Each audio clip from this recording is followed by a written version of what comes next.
Within the wealth dynamic square, we look at 8 different ways you can create wealth, and there are only 8. And as I go through each of the 8, I'll start first of all by just going through the framework and the principles behind wealth dynamics. The first one is on wealth. That wealth is not about the money. It's about our personal path of least resistance where we are following our flow, and as a result, whether we're getting paid or not, we know it's the right path for us. So the first fundamental thing is that this is about who we are, not what we do. And the second part is that this is not about a particular industry or vehicle or profession or even country. That you'll find that great entrepreneurs will always move to whichever is going to be the right place where they get their flow. Like a great surfer, you don't complain about the fact that the surf is out and you don't have a good wave. You just position yourself for where the wave's about to be. So the second thing, which is really important, is not only is this about who you are, it's about who you play the game with, and even the football pitches or the court that you actually show up in as well. And the third thing, which is really important, is that as we actually start following our flow, we realize that, like any flow, it's not so much about where it's coming from as a result of where it's going to.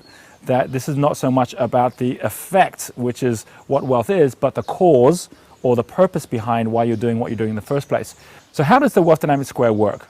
Well, here is the format. You have a square, you have a top and a bottom, which is the way we think. So this is our thinking dynamic. And then we have a left and right, which is the way we act, which is our action dynamic. You'll see that on the top, you have the people who have their head in the clouds, which is a high frequency thinking called intuitive thinking. And at the bottom, you have the ear to the ground, which are the sensory thinkers. The ones at the top will create value through something called innovation. And the ones at the bottom will create it through something called timing, which is totally different. You've also got the left and the right, where you'll have some of us who are on the left side in the way we act, which is introvert action.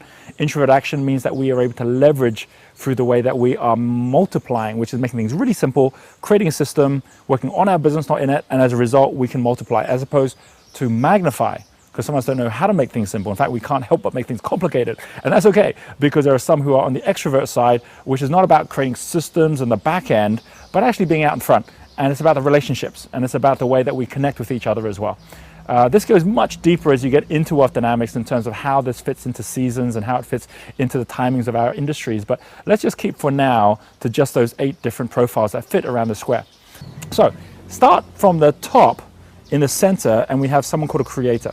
And a creator is someone like Bill Gates or someone like Richard Branson, who's always head in the clouds, wouldn't even think of running their business because other people can run it for them and will always run it better. That's how Richard Branson has over 200 businesses. He's always there creating new ones. That's someone who is able to leverage through others and doing it through the innovation. If we then step one step to now the star, this is someone who is not there at the very beginning of the cycle, but almost. Not the one creating the spark, but the one creating the sparkle. And a star is somebody who is exceptional at thinking on their feet, very creative, very head in the clouds, but they're actually more extrovert than a creator as well. Martha Stewart and Oprah Winfrey can do much better taking products that fit their brand and promoting them than trying to create their own products. And so a star would be looking to say, right, what products can I work with? What teams can I actually start to work with as well? And how do I make sure I have a brand which personifies what I stand for? And that becomes the lasting wealth of a star. And the equity they build is not the equity within the product, it's the equity within the brand itself. The next person is someone called a supporter, who's a fantastic leader.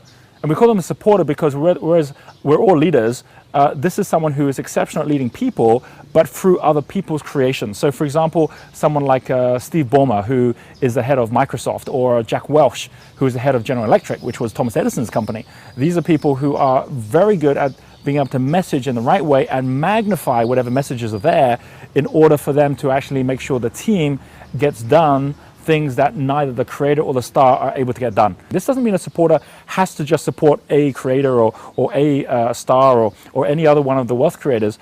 It means that they have as their value the way that they are supporting others. So even someone who might be having their own headhunting company or having their own PR company, and they know their relationship is so strong, they can pick up the phone and they can make a phone call which is worth tens of thousands of dollars to somebody else. That's the power of a supporter. The next person is a deal maker, and this is someone who also is about people, but now we're actually down at the corner where you'll find people like Rupert Murdoch and Donald Trump. They'll always have other people creating. They're always making sure that they're not getting head in the clouds, because that's when all of their leverage as a deal maker goes. They'll make sure that they are now focused at timing, which is what happens at the base of the square. So very powerful when you look at someone who's a deal maker, that if you're a creator and you're running your own business, you shouldn't be doing your own deals. There'll be someone in the industry already that you're in who already is known as a deal maker. He's the go-to guy. And so the people who are deal makers will always structure themselves in such a way that they're always as good as the deals that they've done. And they can do deals with everyone within that industry. So Rupert Murdoch's decided that media is his industry, and he's even moved from news media, as that industry is dying, into new media and social media, and buying up MySpace, which is what he's done recently, which is all about basically keeping with your profile even as industries change. And from the deals, which is where you are magnifying, to now the trades, which you could either magnify or multiply. A trader is someone who is measuring their trades in terms of activity. So someone like George Soros is a trader. John Templeton was a famous trader. And these are individuals who are there saying, I don't need to create anything if I can actually trade other people's creations. And whether that's commodities, or whether that's the stock market, or even someone who says, I just found out I'm a trader and I don't even like going to the market. I have no idea how to do that. That's fine too. Traders also, because they're so sensory, are very good at service. You're going to find that there are people who are excellent at making new relationships that are terrible at sustaining them. Whereas the ones who are traders are very, very good at keeping the balance and actually keeping the service. And so as a result, you allow the person who's out creating new connections to keep making those connections while you create the glue within those connections as well. So that's what traders do. And from traders, you then get to the introvert side, which is also timing, but now through assets and systems as opposed to people. And you'll find people like Warren Buffett. This is the accumulator. An accumulator is somebody who is now focused not so much at timing in terms of people, as well as timing in terms of markets, in terms of assets, and they're accumulating. They're waiting for the right time to buy, and then they buy. And they'll always keep focused at what they do. Because success is not what you say yes to, it's what you say no to. And you find people like Warren Buffett are very clear what they say no to, and as a result, they attract exactly the right opportunities for them.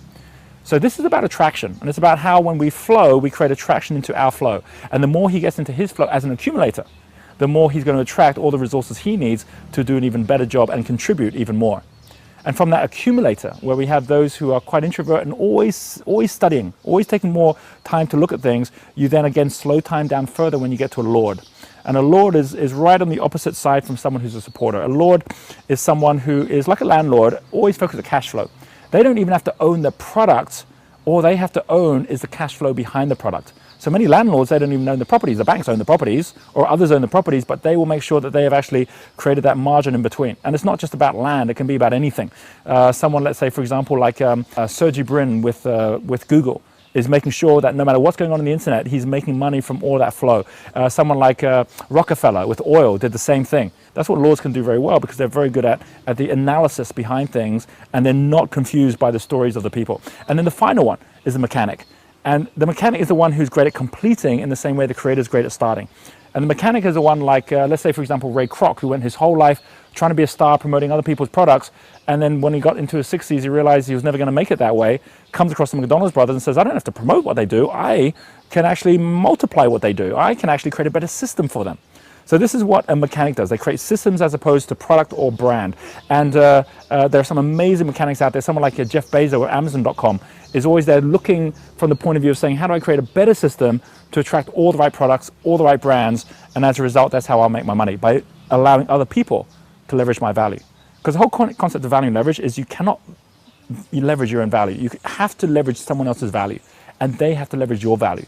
Just like a game of football, you find that it's only by being part of that team that you realize that this is not the power of one, this is the power of all. Those are the 8 different profiles. And once you find out yours and the people in your team, then we get to flow. Because true flow is not how you get into your flow. It's how you help others around you get into their flow.